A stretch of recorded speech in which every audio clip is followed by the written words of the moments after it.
তিতুমির কলেজের সামনে বিশ্ববিদ্যালয় বানানোর জন্য দেখেন রাস্তা বন্ধ হয়েছে। এখন একটা রাত 9টা বাজে, পুরো রাস্তা বন্ধ।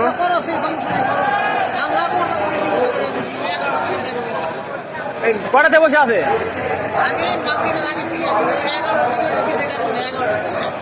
ভালো, এই সারা দিন আজকে রাস্তা বন্ধ করে রাখছে এরা এই বিশ্ববিদ্যালয় বানানোর জন্য। হ্যাঁ, আমি ফাইসালা দেবো, যেহেতু একবার চারদিকে বন্ধ রাখছে, যাতে তারা বাঁশটা বেড়াতে রাখছে, আজকে ফাইসালা হয়ে যাওয়ার কথা।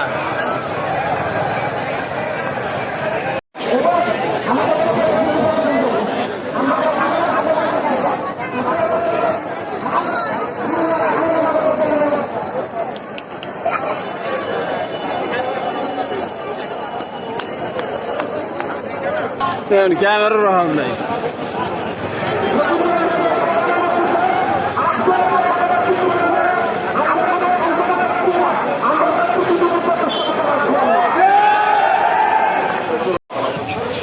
পুলিশের অসহায় দাঁড় রয়েছে, পুলিশের অসহায় দাঁড় রয়েছে, কোনো কিছু করার নাই। রাস্তা পুরো একবারে খোলার কোনো অপশন এখানে নাই। হাজার হাজার মানুষ রাস্তাতে হাঁটে, এই যে এত মানুষ হচ্ছে কষ্ট করে হাঁটে যাচ্ছে, গাড়ি বন্ধ, মানে মাইলকে মাইল মানুষ হাঁটে যাচ্ছে মহাকাল পর্যন্ত। এই এতদিন এরা করেছিল, এতদিন এরা আন্দোলন করতে পারে নাই, এখন এসে আন্দোলন করে রাস্তা বন্ধ করে, বিকাল থেকে রাস্তা বন্ধ রাখছে। সারাদিন আন্দোলন করছে, রাস্তা বন্ধ, কত মানুষ হাঁটা যাচ্ছে।